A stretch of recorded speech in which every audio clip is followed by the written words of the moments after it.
चलिए क्वेश्चन है, यदि बल और विस्थापन के बीच का कोण डैश हो तो किया गया कार्य होगा ऋणात्मक। कितना होना चाहिए बल और विस्थापन के बीच का कोण? 180 डिग्री। सही है। 180 डिग्री का मान cos 180 डिग्री का मान -1 होता है। जब -1 से गुना करेंगे तो ऋणात्मक आ जाएगा कार्य। चलिए अगला क्वेश्चन है। अगला क्वेश्चन कर, यदि कोई वस्तु वृत्ताकार पथ पर घुमाई जाती है तो उस वस्तु पर किया गया कार्य होगा शून्य। शून्य होगा। वृत्ताकार पथ पर इसलिए शून्य होगा क्योंकि वहां जो है विस्थापन 0 हो जाता है, इसलिए जो है ना उसका कार्य 0 हो जाएगा। चलिए अगला क्वेश्चन है, जब बल विस्थापन डैश हो तो बल द्वारा किया गया कार्य को ऋणात्मक माना जाता है। बोलिए। बल विपरीत दिशा में, बल की विपरीत दिशा में होता है, क्या होगा? देखिए, जब बल विस्थापन के डैश दिशा में हो तो किस दिशा में होगा? तो विपरीत दिशा में। जब बल विस्थापन के विपरीत दिशा में लगेगा तो किया गया कार्य ऋणात्मक होगा। चलिए क्वेश्चन है अगला, शक्ति। अगला टॉपिक है शक्ति। शक्ति में क्या कर रहा है? कार्य करने की दर क्या कहलाता है?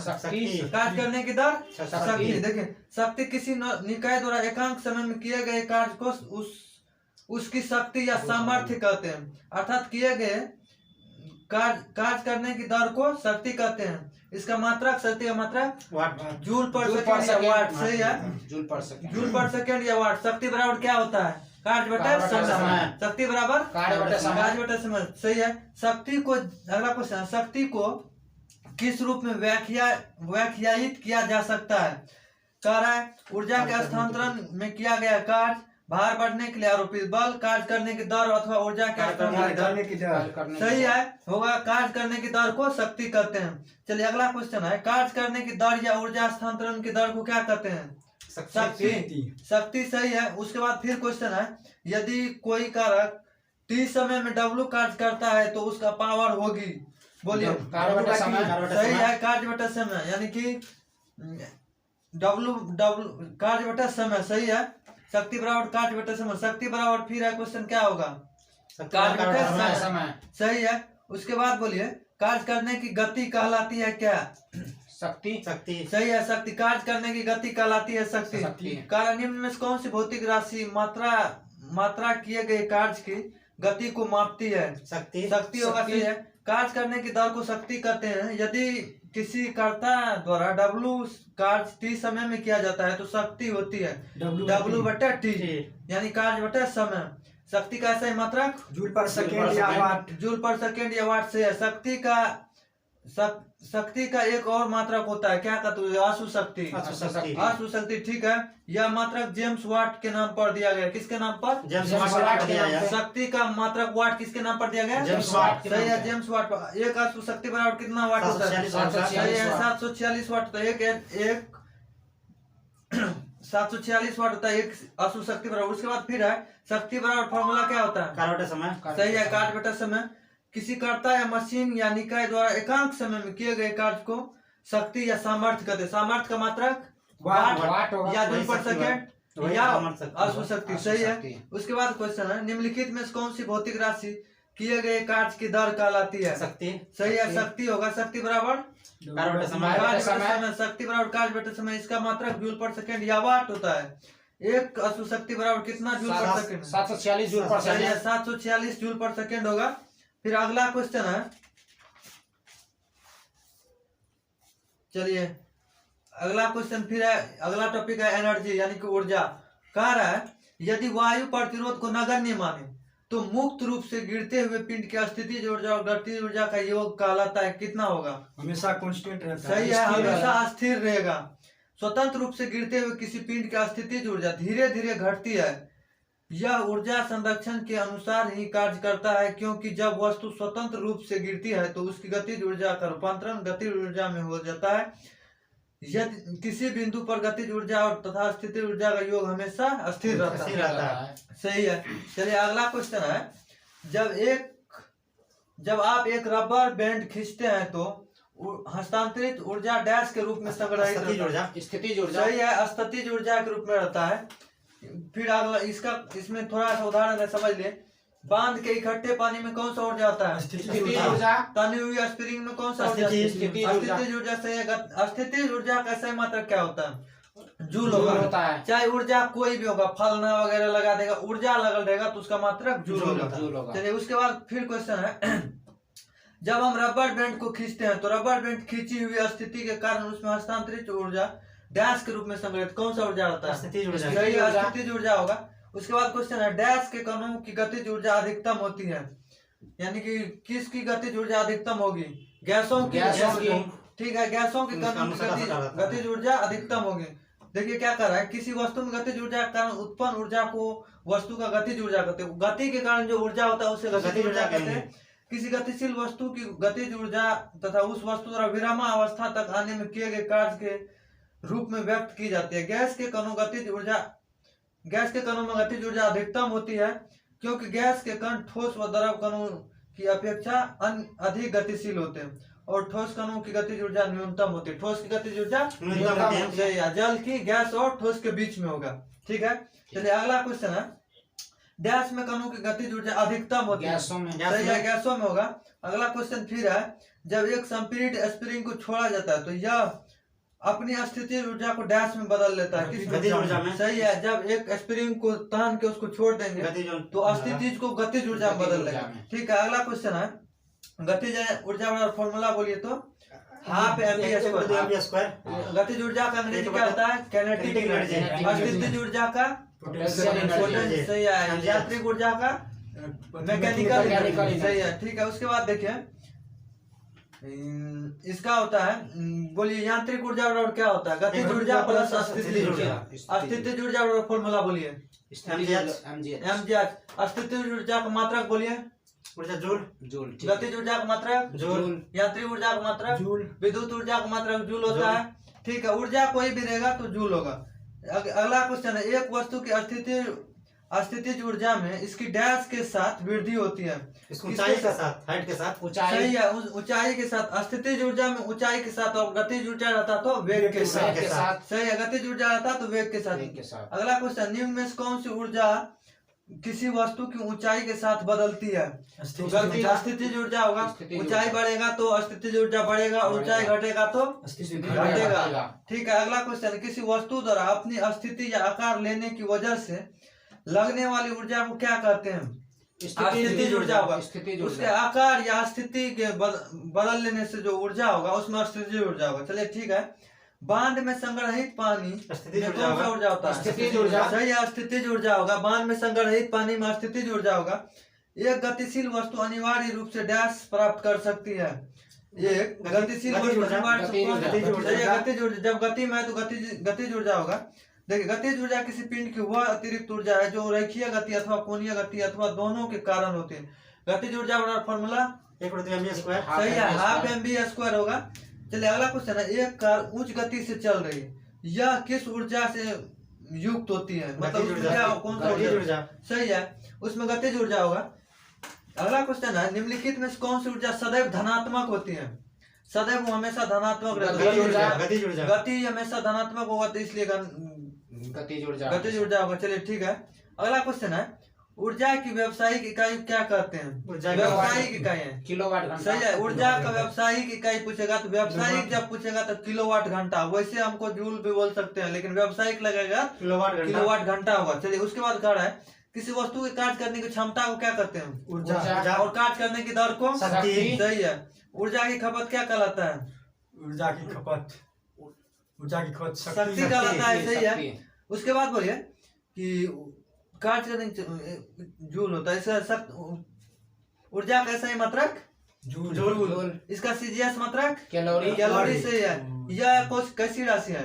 ऊर्जा अदिश राशि है। सही है, जबकि ऊर्जा कहीं व्यावसायिक इकाई किलोवाट घंटा है। वाट या किलोवाट भी बिजली का व्यय करने की दर का प्रतिनिधित्व करते हैं, यानी कि शक्ति का जो है प्रतिनिधित्व। चलिए अगला क्वेश्चन है जब एक दबी श्रीलंकी को छोड़ा जाता है तो वह स्थितिज ऊर्जा को बदल लेता है। गतिज ऊर्जा में बदल लेता है।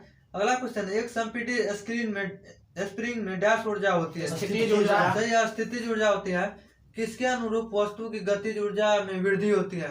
घर्षण के समय के द्रव्यमान के गति के सही है, गति के कारण यानी कि वेग के कारण जो है ना वो बढ़ता है। उसके बाद क्वेश्चन है गतिशील वस्तु की गतिज ऊर्जा किस पर निर्भर करती है? अगला द्रव्यमान और वेग पर। द्रव्यमान और वेग, क्योंकि फॉर्मूला था हाफ mv²। m आपका द्रव्यमान और v वेग, तो दो ही चीज पर ये निर्भर करता है। चलिए अगला क्वेश्चन है, किसी जल विद्युत गृह में विद्युत ऊर्जा में परिवर्तित होने वाली ऊर्जा कौन सी है? गतिज ऊर्जा। क्या होगा? कह रहा है किसी जल विद्युत गृह में विद्युत ऊर्जा में परिवर्तन होने वाली ऊर्जा में कौन सी है? तो गतिज ऊर्जा। गतिज ऊर्जा। सही है, बढ़ते रहता है ना। सही है। स्थितिज ऊर्जा से गतिज ऊर्जा में परिवर्तित होता है। अगला क्वेश्चन है, निम्नलिखित उल्लेखनीय गतिविधियों में से किस स्थितिज ऊर्जा को गतिज ऊर्जा में परिवर्तित किया गया है? देखिए, एक पटाखे का विस्फोट, एक टॉर्च को ऑन करना, एक टॉर्च को ऑफ करना, एक पेंडुलम का झूलना। सही है, एक पेंडुलम का झूलना होगा। एक पेंडुलम का झूलना स्थितिज ऊर्जा का गतिज ऊर्जा में परिवर्तन। उदाहरण, पटाखे का विस्फोट रासायनिक ऊर्जा का ध्वनि ऊर्जा में, पटाखे का किसका रासायनिक ऊर्जा रासायनिक को ध्वनि में, टॉर्च को ऑन करना रासायनिक ऊर्जा को प्रकाश ऊर्जा में रूपांतरण, टॉर्च को ऑन करना किसका है? रासायनिक से प्रकाश में। सही, रासायनिक ऊर्जा को प्रकाश ऊर्जा में। यदि किसी, अगला क्वेश्चन है, यदि एक वस्तु का संवेग 3 गुना कर दिया जाए तो गतिज ऊर्जा कितना होगा? 9 गुना हो जाएगा। बोलिए, गतिज ऊर्जा और संवेग में संबंध के बराबर p²/2m। सही है, p²/2m होगा। इसलिए जो है ना उसका स्क्वायर जब करेंगे तो 9 गुना हो जाएगा। 3 का स्क्वायर 9। ठीक है, अगला क्वेश्चन है, ऊपर उठाए गए हथौड़े के पास क्या होता है? स्थितिज ऊर्जा। सही है। उसके बाद क्वेश्चन है, यांत्रिक ऊर्जा, गतिज ऊर्जा और स्थितिज ऊर्जा के डैश का संयोजन होता है। यांत्रिक ऊर्जा का गतिज ऊर्जा और स्थितिज ऊर्जा का योग होता है। ठीक है, मैकेनिकल एनर्जी वाला और होता है potential energy plus kinetic energy. चलिए अगला क्वेश्चन है, किसी तने हुए रबर बैंड में किस प्रकार की ऊर्जा होती है? तने हुए तनाव स्थितिज ऊर्जा। स्थितिज ऊर्जा।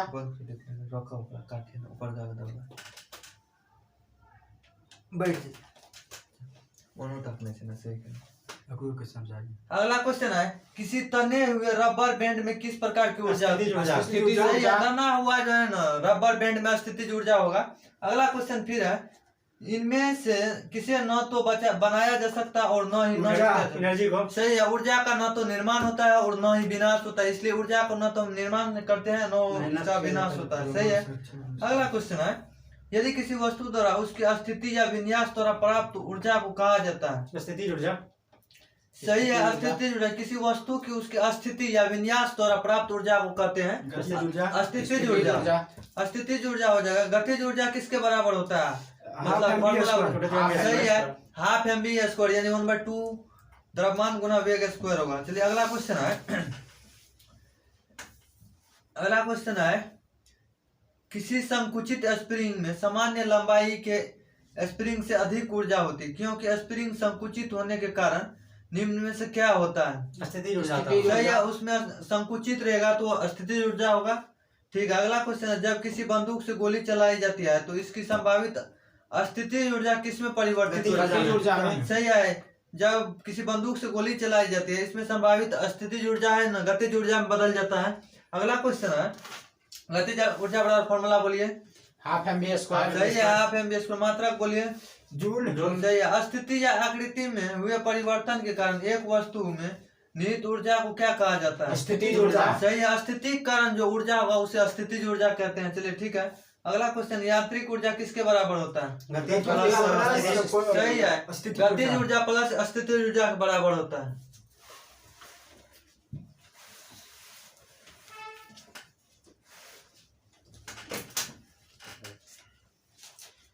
चलिए अगला क्वेश्चन है, एक खींचे हुए धनुष से तीर छोड़ते समय धनुष की स्थिति ऊर्जा किसमें बदल गतिज ऊर्जा जाएगी? में। सही है, गतिज ऊर्जा हो जाएगा। अगला क्वेश्चन है, इनमें से कौन सा स्थितिज ऊर्जा का उदाहरण नहीं है? ऑप्शन है, एक संकुचित स्प्रिंग, बहता हुआ जल, एक उठाया गया हथौड़ा, एक बांध में सिंचित किया गया बहता हुआ जल। ठीक है, बहता हुआ जल में गतिज ऊर्जा होता है। स्थितिज ऊर्जा नहीं है, उसमें गतिज ऊर्जा होगा। चलिए अगला क्वेश्चन है, पहाड़ से गिर रहे किसी पिंड में होती है? गतिज ऊर्जा। गतिज ऊर्जा। देखिए, इसमें गतिज ऊर्जा और स्थितिज ऊर्जा दोनों होगा। पहाड़ से पिंड जो गिरेगा तो उसमें दोनों होगा। सही है, इसमें यांत्रिक इसको हम बोल सकते हैं यांत्रिक ऊर्जा। चलिए अगला क्वेश्चन हम देखते हैं,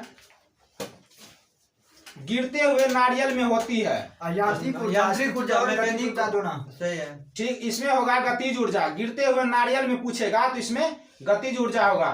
देखिए, किसी वस्तु में कार्य करने की क्षमता यदि उसकी गति के कारण होती है तो उसे गतिज ऊर्जा कहते हैं। उदाहरण में देखिए, ऊंचाई से गिरती वस्तु, बहता हुआ पानी, बहती हुई हवा, घूमता हुआ पहिया आदि में गतिज ऊर्जा होगा। होता है। उसके बाद अगला क्वेश्चन देखिए, बंदूक से चली गोली लक्ष्य के भीतर गहराई से चली जाती है क्योंकि इसमें होती है गतिज ऊर्जा। ठीक है, इसमें गतिज ऊर्जा होती है। अगला क्वेश्चन है, टरबाइन द्वारा बहते पानी और हवा का प्रयोग डैश परिवर्तन के लिए किया जाता है। स्थितिज ऊर्जा को गतिज ऊर्जा में। इस देखिए क्वेश्चन एक बार फिर से सुनिए, टरबाइन द्वारा बहते पानी और हवा का प्रयोग परिवर्तन के लिए किया जाता है, तो इसका होगा गतिज ऊर्जा को विद्युत ऊर्जा में बदलने के लिए। ठीक है, गतिज ऊर्जा को विद्युत ऊर्जा में। देखिए, टरबाइन द्वारा बहते पानी और हवा का प्रयोग गतिज ऊर्जा को विद्युत ऊर्जा में परिवर्तन के लिए किया जाता है। टरबाइन न्यूटन के तीसरे नियम पर काम करता है। काम करता है। अगर पूछेगा टरबाइन न्यूटन की किस नियम पर काम करता है? तीसरे नियम पर। तीसरे नियम पर। अगला क्वेश्चन है, किसी बंदूक से बुलेट दागे जाने पर बुलेट की गतिज ऊर्जा डैश होती है, तो इसका क्या होगा? बढ़ जाए। बंदूक की ठीक तुलना में है, होता है। बंदूक की तुलना में अधिक हो जाएगा। ठीक हो जाएगा। उसके बाद है, यांत्रिक ऊर्जा में से अगर गतिज ऊर्जा को हम घटा लेंगे तो क्या बचेगा? स्थितिज ऊर्जा। ठीक है, स्थितिज ऊर्जा होगा। स्थितिज ऊर्जा और गतिज ऊर्जा का योग होता है यांत्रिक ऊर्जा। ऊर्जा। अगर उसमें से हम गतिज ऊर्जा घटा लेंगे तो स्थितिज बचेगा। ठीक है, उसके बाद है, एक वस्तु की गतिज ऊर्जा और स्थितिज ऊर्जा को योग को क्या यांत्रिक ठीक ऊर्जा। है, वही क्वेश्चन है, यांत्रिक ऊर्जा हो जाएगा। उसके बाद अगला क्वेश्चन देखिए, स्थितिज ऊर्जा और गतिज ऊर्जा किसके प्रकार है? यांत्रिक ऊर्जा। ठीक है, यांत्रिक ऊर्जा को दो भागों में बांटा गया है, गतिज ऊर्जा और स्थितिज ऊर्जा। स्थितिज ऊर्जा। चलिए अगला क्वेश्चन है, निम्नलिखित में से किसे न तो उत्पन्न किया जा सकता है और न ही नष्ट किया जा सकता है? ऊर्जा को। ठीक है, ऊर्जा। तो चलिए दोस्तों, आज का फिजिक्स का सेशन यहीं तक है, क्योंकि लगभग 100 क्वेश्चन हो गया। बीच में न्यूमेरिकल था, उसको छोड़ना पड़ा क्योंकि न्यूमेरिकल बनाना पड़ता है। इसके बाद अब बायोलॉजी का सेशन स्टार्ट होता है। तब तक बोलिए, मानव की भ्रूण की जांच के लिए किसका प्रयोग किया जाता है? अल्ट्रासोनिक ध्वनि होगा। भारत में प्याज का बोलो ना घंटा में। भारत में प्याज का सबसे बड़ा उत्पादक राज्य महाराष्ट्र। सही है, महाराष्ट्र हो जाएगा। उसके बाद बोले, किस रेडियो एक्टिव पदार्थ के अधिक परमाणुओं के विखंडन में लगा समय क्या कहलाता है? और जीवन काल, जिसको टी हाफ कहते हैं। चलिए बायोलॉजी में है, चौथा टॉपिक है जैव अणु, जिसमें हम लिपिड, प्रोटीन, न्यूक्लिक एसिड के बारे में जानेंगे। चलिए पहला क्वेश्चन देखते हैं, पादपों में सबसे प्रचुर मात्रा में उपस्थित तत्व? जल। नहीं, इसका कार्बन होगा। देखिए, तत्व बोल रहे हैं। तत्व पूछ रहे हैं तो तत्व में कार्बन। कार्बन होगा। पादपों में कार्बन सबसे प्रचुर मात्रा में पाया जाता है तथा पत्तियों में प्रचुर मात्रा में मैग्नीशियम पाया जाता है। अगर पूछेगा पादपों में सबसे प्रचुर मात्रा में कार्बन और पत्तियों में पूछेगा तो मैग्नीशियम। पादपों की वृद्धि एवं उपापचय के लिए नितांत रूप से कुछ ही तत्व अनिवार्य माने जाते हैं, जिन्हें दो श्रेणियों में विभक्त किया। कितना श्रेणी में? दो श्रेणी में। चलिए, तो पहला देखिए, दो श्रेणी।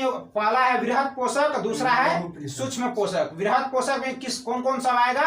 Oxygen, phosphorus, nitrogen, sulphur, potassium. ठीक है, और सूक्ष्म पोषक में?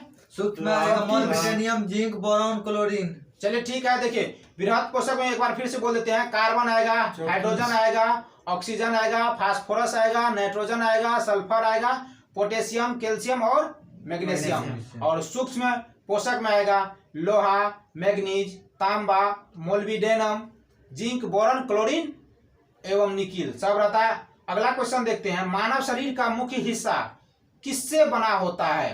पानी से। पानी से। ठीक है, पानी होगा। मानव शरीर का मुख्य हिस्सा किससे बना होता है? पानी से। पानी से। अगला क्वेश्चन है, डीएनए का एक खंड जो एक प्रोटीन की जानकारी प्रदान करता है, उसे क्या कहा जाता है? जीन। ठीक है, जीन होगा। केंद्रक द्रव में केंद्रिका व क्रोमेटिन मिलता है। गोलाकार केंद्रिका केंद्रक द्रव में पाई जाती है। अंतरावस्था में केंद्रक में अस्पष्ट न्यूक्लियोप्रोटीन तत्वों की जालिका मिलती है, जिसे क्या कहते हैं?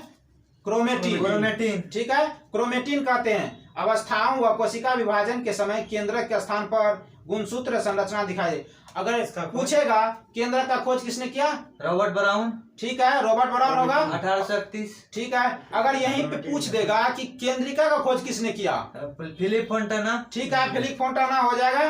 केंद्रक का खोज रॉबर्ट ब्राउन और केंद्रिका, देखिए दोनों से मिलता जुलता है, तो केंद्रिका का हो जाएगा फोंटाना, फिलिप फोंटाना।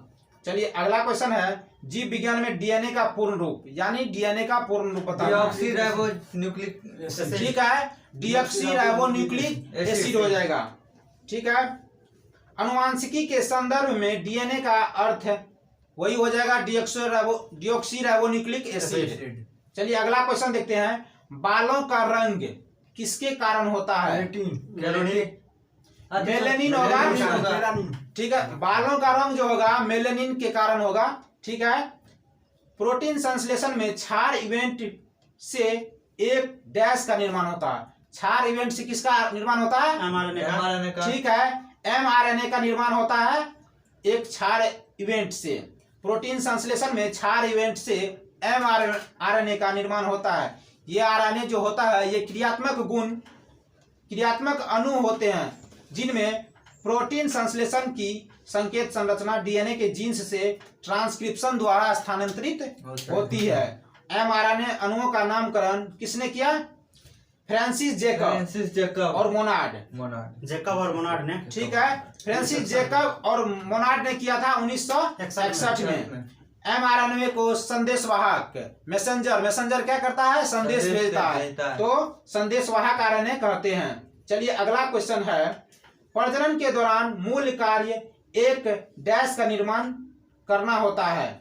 डीएनए का। ठीक है, डीएनए कॉपी हो जाएगा। प्रजनन के दौरान मूल कार्य एक डैश का निर्माण करता है, डीएनए कॉपी हो जाएगा। चलिए अगर पूछेगा डीएनए का डबल हेलिक्स मॉडल किसने दिया? वाटसन और क्रिक। ठीक है, वाटसन और क्रिक होगा। पूछेगा कब दिया, तो 1953। ठीक है। चलिए अगला क्वेश्चन देखते हैं, एंजाइम मूलतः होते हैं प्रोटीन। ठीक है, एंजाइम जो होता है एक प्रकार का बोल सकते हैं प्रोटीन होता है। ठीक है, डीएनए अनुक्रम में जीन को चिन्हित करने की प्रक्रिया को क्या कहा जाता है? एनोटेशन। ठीक है, एनोटेशन होगा। अगला क्वेश्चन है, प्रोटीन की जानकारी प्रदान करने वाले डीएनए के भाग को डैश कहा जाता है? जीन। ठीक है, जीन होगा। क्या होगा? जीन होगा। प्रोटीन की जानकारी प्रदान करने वाले डीएनए के भाग को जीन कहते हैं। जीन जो होता है डीएनए के न्यूक्लियोटाइड का एक ऐसा अनुक्रम है जिसमें सन्निहित कूट संरचना सूचनाओं से अंततः प्रोटीन के संश्लेषण का कार्य जो होता है संपन्न होता है। यह आनुवंशिकता का मूलभूत इकाई है। उसके बाद है, किसमें डीएनए का एक हिस्सा है जो एक प्रोटीन के लिए जानकारी प्रदान करता है? वंश। ठीक है, वंश में जो है डीएनए का एक हिस्सा होता है जो प्रोटीन के लिए एक जानकारी प्रदान करता है। चलिए पूछेगा आरएनए का पूर्ण रूप क्या है? Ribonucleic acid. ठीक है, राइबोन्यूक्लिक एसिड। अगला क्वेश्चन है, मानव शरीर में सबसे प्रचुर मात्रा में मौजूद तत्व कौन सा है? ऑक्सीजन। मानव शरीर का बोल रहे हैं तो ऑक्सीजन। ठीक है, मानव शरीर में सबसे प्रचुर मात्रा में मौजूद तत्व ऑक्सीजन है। मानव शरीर में मुख्यतः 6 तत्व पाए जाते हैं। कितने तत्व? 6 तत्व, जिसमें ऑक्सीजन सबसे अधिक मात्रा में। पूछेगा कितना परसेंट, तो 65%। ठीक है, और अन्य तत्व जैसे देखिए कार्बन हो जाएगा 18%, हाइड्रोजन 10%, नाइट्रोजन 3%, कैल्शियम 2%, फास्फोरस 1%। अगला क्वेश्चन है, प्रोटीन डैश का एक अभिन्न है। किसका हो जाएगा? प्रोटीन। ठीक है, इनमें से सभी हो जाएगा। ऑप्शन देखिए, एंटीबॉडी, एंजाइम और कोशिका झिल्ली, मतलब ये सभी जो है इसका एक अभिन्न अंग है। प्रोटीन मतलब सब में रहता है। चलिए अगला क्वेश्चन देखिए, निम्नलिखित में से कौन सा दूध का प्रोटीन है? Casein protein. ठीक है, केसिन। पूछेगा केसिन प्रोटीन किस में रहता है? दूध में। चलिए ये जैव अणु टॉपिक जो चौथा था हम लोग का खत्म हो गया। अगला टॉपिक है अनुवांशिकी, जेनेटिक्स। इसका पहला क्वेश्चन देखते हैं। पूछ रहा है, कोई क्वेश्चन है, यौन प्रजनन में माता पिता का योगदान होता है, किसमें होता है, मतलब बताना है कैसे। जैसे ऑप्शन है अपने जीन्स का आधा हिस्सा, अपने जीन्स का आधा हिस्सा होगा। ठीक है, यही हो जाएगा आंसर। अपने जीन्स का आधा हिस्सा जो होता है इसमें माता पिता का योगदान होता है। देखिए, लैंगिक प्रजनन द्वारा संतति के निर्माण में दो युग्मकों का संयोजन होता है। कितने युग्मकों का? दो युग्मकों का, जिनमें अगुणित गुणसूत्रों का एक समूह होता है। युग्मक का निर्माण विशिष्ट द्विगुणित कोशिकाओं से होता है। यह विशिष्ट प्रकार का कोशिका विभाजन है जिनके द्वारा बनने वाली अगुणित संतति कोशिकाओं में गुणसूत्रों की संख्या आधी हो जाती है। इस प्रकार के विभाजन को अर्धसूत्री विभाजन कहते हैं। लैंगिक जनन करने वाले जीवधारियों के जीवन चक्र में अर्धसूत्री विभाजन द्वारा अगुणित अवस्था उत्पन्न होती है एवं निषेचन द्वारा द्विगुणित अवस्था। चलिए अगला क्वेश्चन है, एक सामान्य मानव शरीर कोशिका में क्रोमोसोम मतलब 46। ठीक है, गुणसूत्र 46। अगर जोड़ा में पूछेगा तो ठीक है। चलिए अगला क्वेश्चन है, गुणसूत्र किससे संबंधित है? गुणसूत्र किससे संबंधित है? अनुवांशिकी से। ठीक है, अनुवांशिक लक्षण हो जाएगा, वही अनुवांशिक। चलिए अगला क्वेश्चन है, उस बिंदु का क्या नाम है जिस पर क्रोमोसोम में क्रोमेटिड जुड़ते हैं? सेंट्रोमियर। ठीक है, सेंट्रोमियर है। चलिए अगला क्वेश्चन है, मटर के पौधे में पाए जाने वाला गुण निम्नलिखित में से कौन सा नहीं है? देखिए कौन सा नहीं पूछ रहा है, तो देखिए इसका झुर्रीदार बीज, हरी फली, गोल फली, गोल बीज, तो इसका हो जाएगा झुर्रीदार बीज। उसके बाद अगला क्वेश्चन है, डैश अनुवांशिक सामग्री के वाहक है, मतलब कौन सा अनुवांशिक सामग्री के वाहक है? तो जीन। ठीक है, जीन हो जाएगा। जीन सभी जीवों में अनुवांशिक लक्षण के संचरण के वाहक होते हैं। सभी जीवों में अनुवांशिक लक्षणों का नियंत्रण एवं संरक्षण अनुवांशिक इकाइयों द्वारा था। मेंडल ने इन्हें कारक जबकि जोहानसन ने जीन कहा। 1909 ईस्वी में। ठीक है, 1909 ईस्वी में जोहानसन ने जीन कहा। अगला क्वेश्चन है, वनस्पति भागों या बीज के बजाय कोशिकाओं के माध्यम से नए पौधों का उगाना कहा जाता है टिश्यू कल्चर। ठीक है, टिश्यू कल्चर होगा। टिश्यू कल्चर या पादप उत्तक संवर्धन एक ऐसी तकनीक है जिससे किसी भी पादप उत्तक जैसे जड़, तना, पुष्प आदि को निर्मित परिस्थितियों में पोषक माध्यम पर उगाया जाता है। यह पूर्ण सख्तता के सिद्धांत पर आधारित है। किस सिद्धांत पर? पूर्ण सख्तता के सिद्धांत। ठीक है, पूर्ण सख्तता के सिद्धांत पर आधारित है। इस सिद्धांत के अनुसार प्रत्येक कोशिका का पूर्ण पौधे का निर्माण करने में सक्षम है। वर्ष 1902 में हैवलैंड ने कोशिका की पूर्ण सख्तता की संकल्पना दी। पूछेगा कोशिका की पूर्ण सख्तता की संकल्पना किसने दी? हैवरलैंड। ठीक है, हैवरलैंड। और कब? 1902 ईस्वी। ठीक है, 1902 में हैवरलैंड ने कोशिका की पूर्ण सख्तता की संकल्पना दी। अतः उन्हें पौधे के टिश्यू कल्चर का जनक माना जाता है। पूछेगा क्वेश्चन कि पौधे के टिश्यू कल्चर का जनक किसे माना जाता है? हैवरलैंड को। ठीक है, हैवरलैंड। चलिए अगला क्वेश्चन हम देखते हैं, बच्चों का लिंग किससे निर्धारित होता है? पिता के गुणसूत्र से। ठीक है, जो भी संतान उत्पन्न मतलब जन्म लेता है तो वो जो होता है पिता की गुणसूत्र पर ही निर्भर होता है कि लड़का होगा या लड़की। क्योंकि माता में जो होता है XX होता है और पापा में जो होता है XY, तो Y जो क्रोमोसोम है वही जो है गुणसूत्र निर्धारण करता है। चलिए अगला क्वेश्चन है, अनुवांशिक लक्षणों के जीन समूहों को कहते हैं जीनोटाइप। ठीक है, जीनोटाइप। अनुवांशिक लक्षणों के जीन समूह को जीनोटाइप। किसी जीव में विकसित और प्रदर्शित अनुवांशिक लक्षणों का दृश्य रूप कहते हैं। दृश्य रूप का इंग्लिश होता है फिनोटाइप, तो हड़बड़ाना नहीं है, दृश्य रूप और फिनोटाइप एक ही है। परंतु इन लक्षणों के लिए जिम्मेदार जीन्स की जोड़ी का लक्षणों को जीन रूप यानी जीनोटाइप, जीन रूप जीनोटाइप और दृश्य रूप फिनोटाइप कहते हैं। उदाहरण देखिए, लंबा या बौना तना तने की लंबाई के लक्षण का दृश्य रूप है। चलिए अगला क्वेश्चन है, लैंगिक प्रजनन में डैश का शामिल होते हैं, मतलब इसका होगा विपरीत लिंगों के दो जनक शामिल होते हैं। विपरीत लिंगों के दो जनक शामिल होते हैं किसमें? लैंगिक प्रजनन में। चलिए अगला क्वेश्चन है, एक मादा युग्मक में कितना क्रोमोसोम होता है? 23 जोड़ा। 23 ठीक जोड़ा है। 46 ठीक है, जोड़ा में पूछेगा तो 23 और वैसे नंबर में पूछेगा तो 46। चलिए अगला क्वेश्चन देखते हैं, पुरुष शुक्राणु में गुणसूत्रों की संख्या, वही क्वेश्चन है फिर से 23 जोड़ा हो जाएगा।